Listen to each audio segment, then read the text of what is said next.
മിൽക്കിന്റെയും സിൽക്കിന്റെയും നഗരി എന്നറിയപ്പെടുന്നു. ഇവിടെ പ്രധാനമായും പാലിന്റെയും, സിൽക്ക് എന്ന് പറഞ്ഞാൽ മൾബറി, അതേപോലെ മൃഗങ്ങളുടെ തോല്, ഇതുകൊണ്ടൊക്കെ നൂലുപയോഗിച്ച് ഇത് രണ്ടുമാണ് പ്രധാന വരുമാനം. ഗ്രാമീണ മേഖലയാണ്. ഇവിടെ ആളുകൾ ആടുകളെ മേച്ചും പശുക്കളെ മേച്ചും പാൽ കൃഷിയും അതുപോലെ പ്രധാനമായിട്ടുമാണ്. നന്ദിനി മിൽക്ക് എന്നുണ്ടെങ്കിലും ഗ്രാമീണ മിൽക്കിനാണ് ഇവിടെ പ്രാധാന്യം.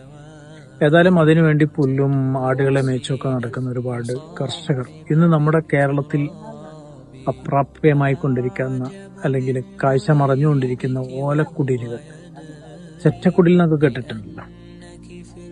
അങ്ങനെ ആ ഒരു കുടിൽ നമ്മളിപ്പോ ഇവിടെ വന്നപ്പോഴാണ് ഇത് വീണ്ടും കാണാൻ കഴിയുന്നത്.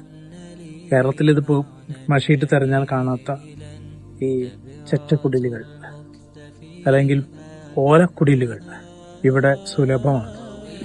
ഇഷ്ടംപോലെ കർഷകർ ഒന്നാമത്തെ ജീവിത പഴുപ്പിന് വേണ്ടി കഷ്ടപ്പെട്ട് ജീവിക്കുമ്പോൾ അവരുടെ വീടുകൾ ശ്രദ്ധിച്ചാൽ അറിയാം, ഒരു വാതില് പോലും ഇല്ലാത്ത വീടുകളാണ്.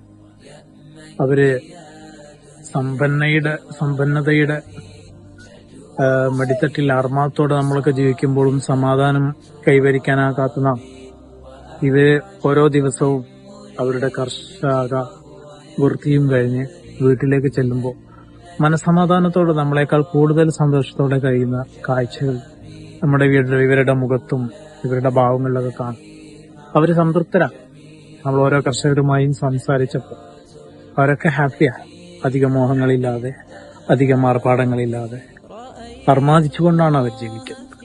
ഏതായാലും വീണ്ടും ഒരുപാട് കാഴ്ചകളിലേക്ക് നമുക്ക് ഇനിയും പോവാനുണ്ട്.